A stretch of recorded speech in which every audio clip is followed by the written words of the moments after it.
Ами, в България в живота се срещаме с много трудности, имайки предвид това, че сме роми с малко по-кафяв цвят.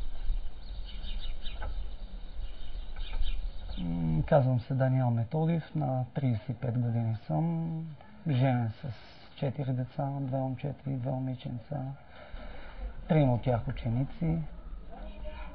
И работех в комбинат Кремиковци. След това временно по една програма ме назначиха в един завод за производство на бетонови изделия. Една фирма. Към настоящия момент съм се вкъщи. Другото, което е като гарантиран доход, това са 140 лева от детски надбавки. Да го няма. Преди около 5 години с най-големия ми син Емилчо, той в момента е на 14, започнаха едни странни симптоми. Екип от хирурзи детски в Пирогов, за което безкрайно им благодаря, установяват нещо страшно. Една пилорна стеноза, една аномалия и още една на панкреаса, плюс перфорирала язва. Общо 4-5 много страшни диагнози, констатирани наведнъж. Всеки ден се взема по една таблетка. Тази сутрин се взе последната. Тази сутрин в 10 часа е последната. От утре пак нямаме. Не навсякъде ни назначават на работа.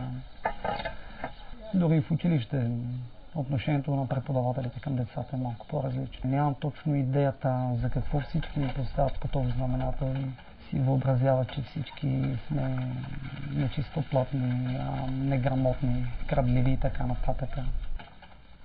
Ако ромско детенце отиде на площада на селото, уверявам ви, че ще бъде набито от група българчета, сформирана една такава тефа, ще бъде и набито. Ядосвам се, да, наистина, не само аз, потърпевши от цялата тази история, от предразсъдъците на нашите сънародници, са най-вече семействата ни на всички роми, а конкретно в моя случай са децата ми, потърпевши от... Да, дразни ме, много ме дразни това. При Емил е малко по-различно, цвета му е светъл, за разлика от по-малкия ми син. И ако някой не знае, че той е ромче, просто мал шанс ще пробие, да. Това е визията. Значи ще се радва много, ако завърши, това го влече. Има умения, между другото проявява огромен интерес към кулинарството.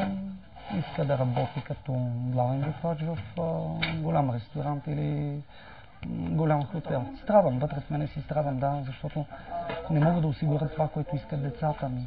Най-напред да са материално осигурени децата ми, т.е. да имат покрив над главата си. Това като си затворя очите, това наистина, това е моята мечта. Имотът в момента, в който се намирам, той не е мой. И аз всъщност нямам.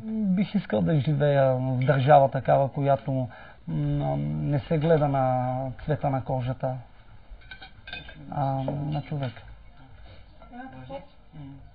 Ама няма ли? Не, не.